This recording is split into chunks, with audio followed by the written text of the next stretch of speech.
I'm Isha. I'm the clinical coordinator at the Royal London Hospital. এই ভিডিওটি দেখার জন্য আপনাদের ধন্যবাদ, যেখানে আমরা কিভাবে আমাদের গবেষণায় লাম্বা পাঞ্চার ব্যবহার করা হয় তা নিয়ে আমরা আলোচনা করব। পার্কিনসন রোগ নির্ণয় করা কঠিন হতে পারে।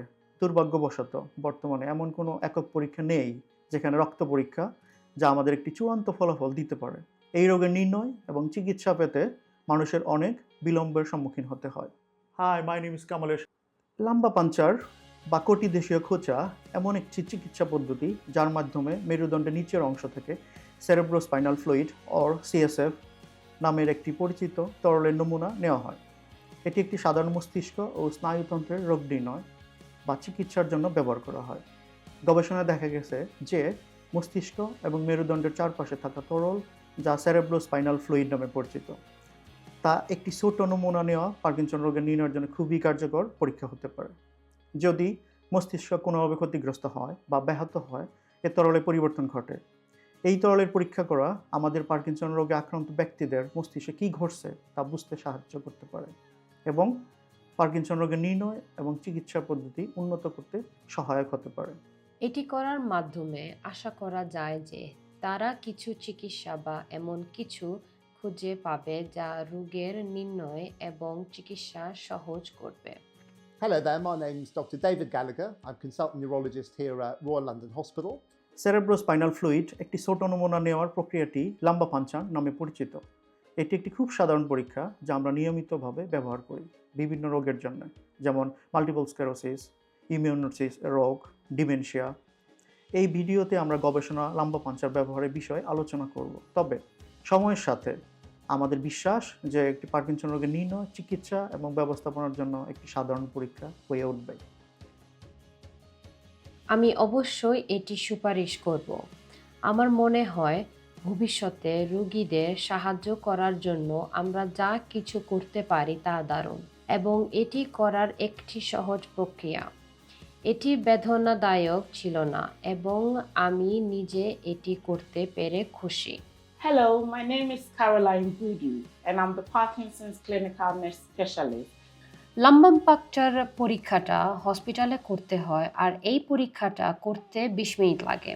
পরীক্ষার আগে আমাদের প্রস্তুতি নিতে হবে, তারপরে আপনি বিশ্রাম করতে পারবেন। প্রথমে পরীক্ষার ব্যাপারে আমাদের টিম ডিসকাস করবে, আপনাকে বুঝাবে পরীক্ষার সুবিধা এবং ঝুঁকির ব্যাপারে। কোনো প্রশ্ন থাকলে আপনাকে অনেকক্ষণ টাইম দেওয়া হবে জিজ্ঞাসা করার জন্য। আপনি যদি রাজি হন তাহলে পরীক্ষার জন্য আমাদের প্রস্তুতি নিতে হবে। আমি মনে করি আমি যখন সেখানে গিয়েছিলাম তখন আমাকে কিছু ব্যাখ্যা দেওয়া হয়েছিল। কোনো ব্যথা ছিল না, কোনো ঝিঝি ধরা অনুভূতি ছিল না, কোনো মাথা ঘোরা ছিল না।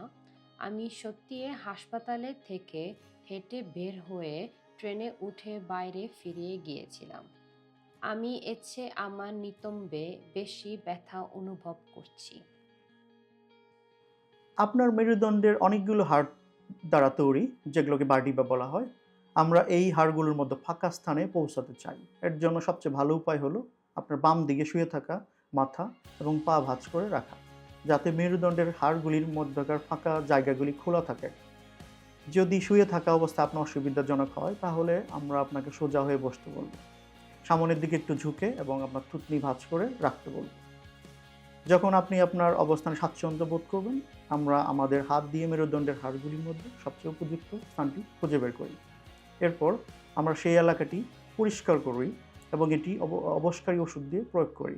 এতে সামান্য ঝাঁজ হতে পারে, তবে এটি বেশি খুব অস্বস্তি হওয়ার কথা নয়। এরপর আমরা একটি সুচ সেই স্থানে প্রবেশ করাই এবং প্রায় 1 টেবিল চামচ পরিমাণ তরল সংগ্রহ করি। নমুনা সংগ্রহ করার পর আমরা আপনার পিঠে একটি ব্যান্ডেজ লাগাই এবং আপনাকে আধা ঘন্টার জন্য শুয়ে থাকার জন্য বলি। সাধারণত এই প্রক্রিয়ার পরে বিশ্রামের সময় আমরা একটা রক্ত পরীক্ষা করে থাকি। I am Alex. I'm a trainee doctor and PhD student at Queen Mary University of London. এই পরীক্ষায় 20 জনের মধ্যে একজন বলে যে তাদের মাথা ব্যথা করে। এটি সাধারণত অনেক হালকা হয়। একটু বিশ্রাম নিলে অথবা বেশি পরিমাণে পানি পান করলে এবং কফি জাতীয় পানি পান করে অথবা প্যারাসিটামল গ্রহণ করলে মাথা ব্যথা কমে যায়। অনেকেদের আবার কোমরে ব্যথা অথবা হাতে পায়ে ঝিনঝিন অনুভব করে। যাই হোক, প্যারাসিটামল আর অন্য ব্যথানাশক ওষুধ খেলে তাড়াতাড়ি চলে যায়।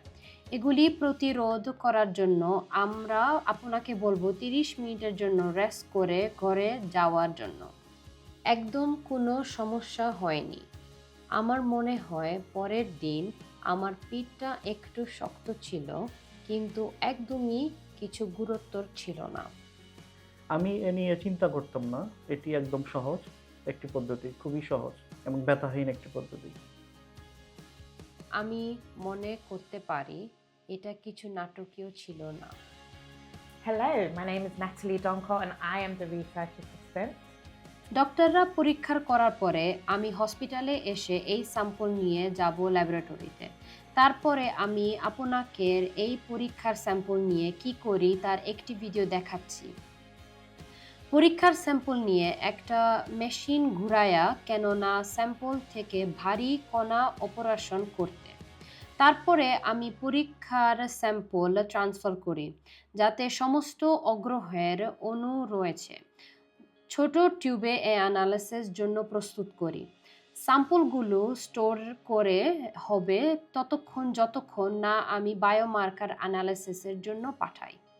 লাম্বা পাঞ্চার অথবা কটিদেশীয় খোঁচা ব্যবহারের মাধ্যমে পার্কিনসন রোগের নির্ণয় পদ্ধতিতে আগামী কয়েক বছরের মধ্যে একটি বড় পরিবর্তন আসতে পারে। তবে এই উন্নয়নের পেছনে যে গবেষণা চলছে তার মানে নিশ্চিত করা এবং পার্কিনসন রোগের আক্রান্ত ব্যক্তিদের প্রতিনিধিত্ব রাখা অত্যন্ত গুরুত্বপূর্ণ। এজন্য আমরা স্বাস্থ্য পেশাদার, গবেষক এবং বিভিন্ন দাতা সংস্থার সমন্বয়ে একটি অসাধারণ দল গঠন করছি এবং এখানে আমরা আপনাদের সাহায্য কামনা করছি এবং আপনাদের সমর্থন অনুযায়ী আগামী বছরগুলো আরও উন্নত চিকিৎসা সেবা প্রদান করতে সহায়তা করবে। তারা তোমার এবং আমার সাহায্য ছাড়া এটি করতে পারবে না। তাই আসুন একত্রিত হই এবং তাদের সাহায্য করি, যাতে তারা গবেষণার মাধ্যমে পার্কিনসন্স রোগের নির্ণয়ে উন্নত চিকিৎসা সেবা প্রদান করতে সাহায্য করতে পারে।